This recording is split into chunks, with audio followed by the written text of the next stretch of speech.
آغاز میں ذکر وزیر اعظم شہباز شریف کا جو کہتے ہیں کہ اگست 2023 کو اقتدار نگران حکومت کے حوالے کر دیں گے۔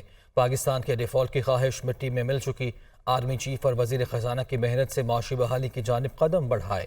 مہنگائی، لوڈ شیڈنگ اور دہشت گردی پہلے بھی ختم کی، آئندہ بھی کریں گے۔ انہوں نے کہا کہ دعا ہے کہ 9 مئی جیسا دن دوبارہ نہ آئے۔ 2022 کو آپ نے جو ذمہ داری مجھے بطور وزیر اعظم سونپی تھی، خدمت کی یہ مقدس امانت اگست 2023 کو ہم نگراں حکومت کے سپرد کر دیں گے۔ وزیر اعظم شہباز شریف نے قوم سے خطاب میں کہا کہ اگست 2023 کو اقتدار نگران حکومت کے حوالے کر دیں گے۔ ملک کی بھلائی اور خدمت کا فریضہ اپریل 2022 میں سونپا گیا۔ معاشی تباہی سے معاشی استحکام کی طرف لوٹ آنے کا سفر تھا۔ آرمی چیف اور وزیر خزانہ کی محنت سے معاشی بحالی کی جانب قدم بڑھائے۔ بلاول بھٹو کی خدمات بھی قابل ستائش ہیں۔ پاکستان کے معاشی استحکام کے لیے وزیر خزانہ اسحاق ڈار صاحب اور chief of army staff general Syed Asim Munir کی شبانہ روز کاوشوں کی بھرپور تحسین کرتا ہوں۔ وزیر اعظم نے کہا کہ گزشتہ 4 سالوں میں بارودی سرنگیں بچھائی گئیں، جسے صاف کیا مہنگائی کے ستائے عوام کو کچھ ریلیف فراہم کرنے کا سفر تھا۔ اس حکومت نے ایک معیار اور سمت تعین کی ہے، سیاست نہیں کی بلکہ ریاست کی حفاظت کی ہے۔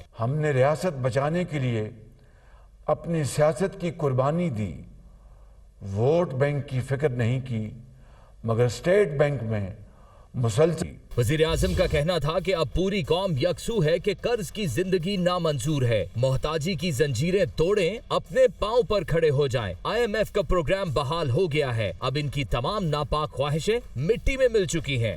اب وقت آ گیا ہے کہ ہمیں اپنے پیروں پر کھڑا ہونا ہے۔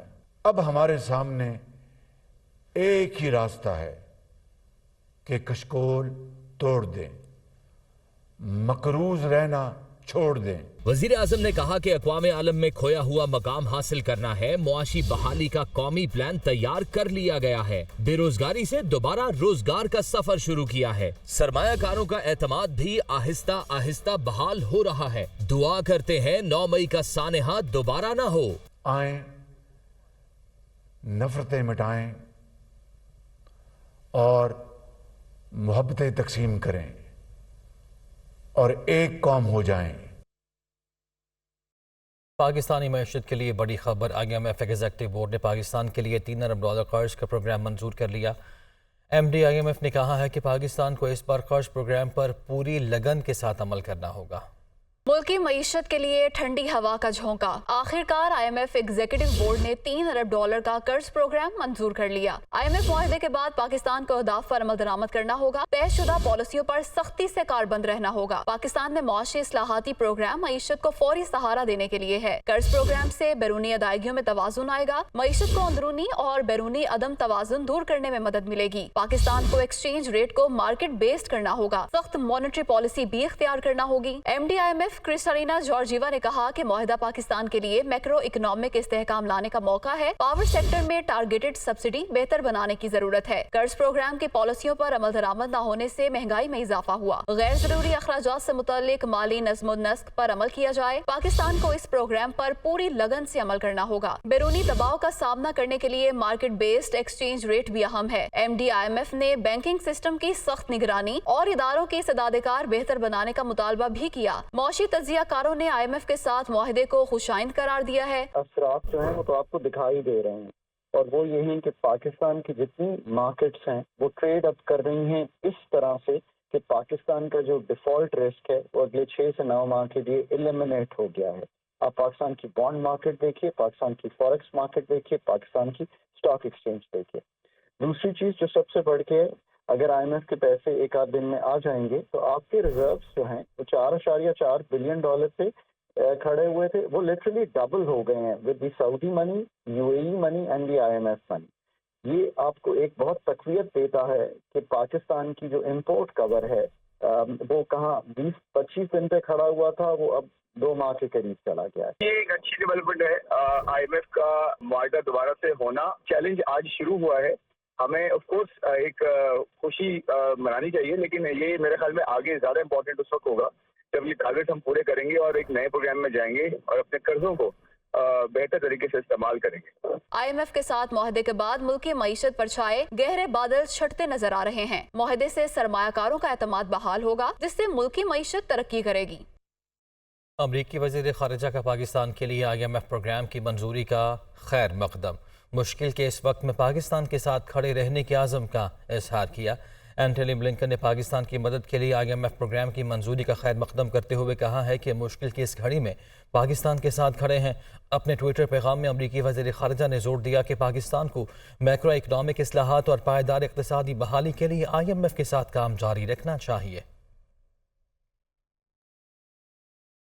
انتخابی اصلاحات کمیٹی کا اجلاس سیاسی جماعتوں پر پابندی کا اختیار سپریم کورٹ سے پارلیمنٹ کو منتقل کرنے کی ترمیم کو کمیٹی کے ایجنڈے سے نکال دیا گیا۔ وفاقی وزیر قانون اعظم نذیر تارڑ نے ترمیم واپس لیے جانے کی تصدیق کر دی ہے۔ ایاز صادق کی زیر صدارت پارلیمانی کمیٹی برائے انتخابی اصلاحات کا ان کیمرہ اجلاس، وزارت قانون، پارلیمانی امور اور سیکریٹری الیکشن کمیشن حکام کی شرکت۔ الیکشن ایکٹ میں 73 ترامیم کا جائزہ لیا گیا۔ سیاسی جماعتوں پر پابندی کا اختیار سپریم کورٹ سے پارلیمنٹ کو منتقل کرنے سے متعلق ترمیم کو انتخابی اصلاحات کمیٹی کے ایجنڈے سے نکال دیا گیا۔ وفاقی وزیر قانون اعظم نذیر تارڑ نے میڈیا سے گفتگو میں ترمیم واپس لیے جانے کی تصدیق کی۔ ان کا کہنا تھا کہ انتخابی اصلاحات پر 99% کام مکمل کر لیا گیا ہے۔ تقریباً تمام نکات پر اتفاق ہو گیا ہے۔ ایک دو معاملات پر PTI کو تحفظات ہیں۔ یہ معاملات اتنے حساس نہیں کہ انہیں حل نہ کیا جا سکے۔ تمام تحفظات کو مل بیٹھ کر حل کریں گے۔ سپریم کورٹ میں فوجی عدالتوں میں سویلینس کے ٹرائل کے خلاف درخواستوں کی سماعت 18 جولائی کو ہوگی۔ تمام فریقین کو نوٹسز جاری کر دیے گئے۔ پریکٹس اینڈ پروسیجر ایکٹ کے خلاف کیس 21 جولائی کو سماعت کے لیے مقرر کیا گیا ہے۔ فوجی عدالتوں میں سویلینس کے ٹرائل کے خلاف درخواستیں سپریم کورٹ نے سماعت کے لیے 18 جولائی کی تاریخ مقرر کر دی۔ چیف جسٹس نے supreme court practice and procedure act کے خلاف درخواستوں کی سماعت کے لیے بھی بینچ تشکیل دے دیا۔ چیف جسٹس کی سربراہی میں 6 رکنی لارجر بینچ فوجی عدالتوں میں سویلینس کے ٹرائل کے خلاف کیس کی سماعت کرے گا۔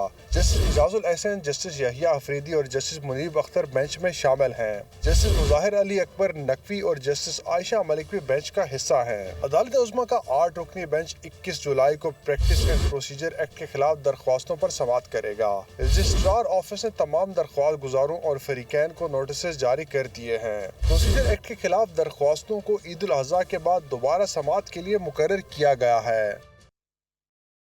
آگے بڑھتے ہیں۔ سندھ اسمبلی میں پہلی مرتبہ خاتون اپوزیشن لیڈر منتخب ہونے کا امکان ہے۔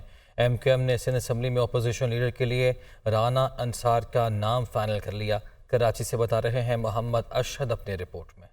سندھ اسمبلی میں اپوزیشن لیڈر کون ہوگا؟ MQM رابطہ کمیٹی کا اہم اجلاس۔ سندھ اسمبلی میں پارلیمانی لیڈر رانا انصار کا نام فائنل کر لیا گیا۔ MQM کی جانب سے علی خورشیدی اور رانا انصار کے نام شارٹ لسٹ کیے گئے تھے، تاہم رابطہ کمیٹی کے زیادہ تر ارکان نے رانا انصار کے نام پر رضامندی کا اظہار کیا۔ MQM ذرائع کے مطابق سندھ اسمبلی میں دیگر اپوزیشن جماعتوں سے مشاورت کا عمل بھی مکمل کر لیا گیا ہے۔ جلد اپوزیشن لیڈر کی تبدیلی کے حوالے سے درخواست جمع کروائی جائے گی۔ سندھ اسمبلی میں تحریک انصاف کے حلیم عادل شیخ اپوزیشن لیڈر منتخب ہوئے تھے، تاہم 9 مئی کے واقعات کے بعد وہ منظر عام سے غائب ہیں۔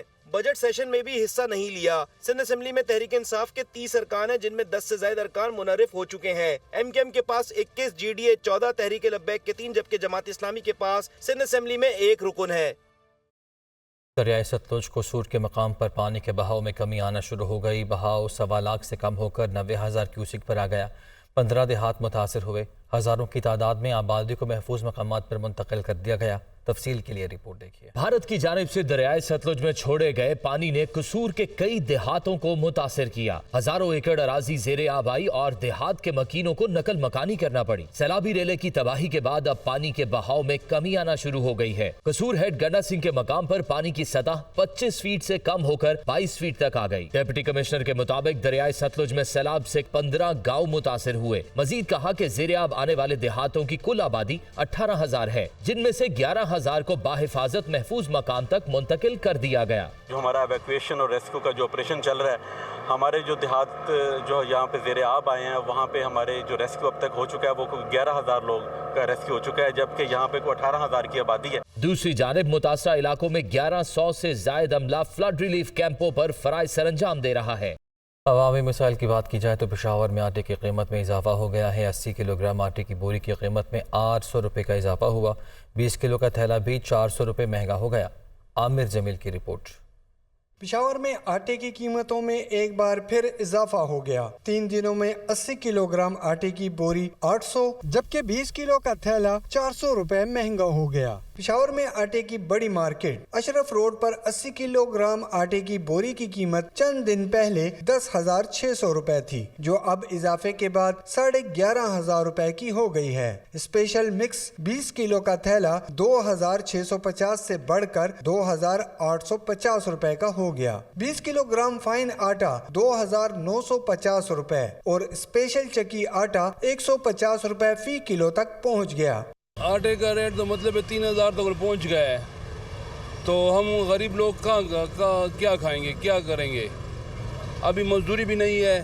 میں صبح سے ادھر آیا ہوں، مطلب 7 بجے سے پہلے ادھر آ کے میں کھڑا ہوں، 1 روپے میں نے نہیں کمایا ہے۔ آٹا ڈیلروں کے مطابق رمضان کے بعد پنجاب سے آٹے کی ترسیل کی اجازت دینے سے 80 اور 20 کلو گرام بوری کی قیمتوں میں کمی آئی تھی، لیکن اب قیمتیں دوبارہ بڑھنا شروع ہو گئی ہیں۔ عید سے پہلے ہم 2,400 روپے میں 20 کلو آٹا فروخت کرتا تھا، ابھی وہی آٹا ہم 2,800 روپے میں بیچ رہے ہیں، اور آج ہمیں اسلام آباد میں اور اٹک میں آٹے کی قیمت 2,800 روپے وہاں پر بتا رہے ہیں۔ اس پہ جب کرایہ وغیرہ آ جائے تو یہ 2,900 میں پڑ جائے گا۔ اگر حکومت نے سرکاری ریٹ پہ گندم نہیں دیا تو یہ اور بھی مہنگا ہو جائے گا آٹا۔ پنجاب میں گندم کی قیمتوں میں اضافے کے بعد ڈیلرز کی جانب سے پرانے اسٹاک کو بھی نئی قیمتوں پر فروخت کرنے کی شکایات سامنے آ رہی ہیں۔ پشاور میں سیکنڈری اسکول کے اساتذہ نے مطالبات کی منظوری کے لیے اسمبلی کے باہر احتجاجی مظاہرہ کیا۔ پولیس نے لاٹھی چارج اور آنسو گیس کا بھی استعمال کیا۔ متعدد اساتذہ حراست میں لے لیے گئے۔ ذاکر اللہ کی رپورٹ۔ پشاور کے مین جی ٹی روڈ پر سیکنڈری اسکول ٹیچرز کا اپ گریڈیشن کے لیے احتجاجی مظاہرہ جاری تھا، تاہم مظاہرین کو منتشر کرنے کے لیے پولیس کی جانب سے لاٹھی چارج اور آنسوگیز کی شیلنگ کی گئی۔ مظاہرے میں شریک اساتذہ کا کہنا تھا کہ گزشتہ صوبائی حکومت نے صوبے کے 22,000 اساتذہ کی اپ گریڈیشن کی منظوری دی تھی، تاہم نگران حکومت کی جانب سے اپ گریڈیشن کا نوٹیفیکیشن جاری نہیں کیا جا رہا۔ اپ گریڈیشن ہماری ہو گئی، ہائی کورٹ کی طرف سے بھی ہماری پٹیشن دائر تھی، انہوں سے بھی ہمیں ہائی کورٹ نے بھی فیصلہ دے دیا تھا۔ 22,000 اسسٹیز ہیں اور پچھلی 3 دنوں سے یہ پروٹیسٹ کر رہے ہیں، لیکن گورنمنٹ جو ہے بالکل ایکشن نہیں لے رہا، بالکل عمل نہیں کر رہا، اور مذاکرات پہ مذاکرات جاری ہیں لیکن ناکام ہو رہے ہیں۔ لاٹھی چارج کے بعد مظاہرین جے یو آئی مرکز کے سامنے احتجاج کے لیے پہنچ گئے، تاہم نگران صوبائی وزیر اطلاعات بیرسٹر فیروز جمال اور مشیر ابتدائی و ثانوی تعلیم رحمت سلام خٹک مذاکرات کے لیے پہنچ گئے۔ مذاکرات میں طے پایا گیا اساتذہ ریڈ زون میں احتجاج نہیں کریں گے اور گرفتار اساتذہ کے خلاف FIR ختم کر کے رہا کر دیا گیا۔ جو لوگ اساتذہ جو پکڑے گئے ہیں ان کو فوری طور پر جو ہے رہا کر دیا گیا ہے۔ جو FIR ان کے خلاف درج ہوئی تھی اس کو واپس لے لیا گیا ہے۔ اس کے علاوہ جو ہے جو اساتذہ کرام ہیں اور جو تنظیم ہے وہ ریڈ زون کے اندر داخل نہیں ہوگی، کسی قسم کے روڈ وہ بلاک نہیں کرے گی۔ وزیر تعلیم کے مطابق سیکنڈری اسکول اساتذہ کے اپ گریڈیشن کے معاملے پر اگلے ہفتے پیر کے روز مذاکرات ہوں گے، جس میں چیف سیکرٹری اور فائنانس سیکرٹری بھی شامل ہوں گے۔ اب تک کے لیے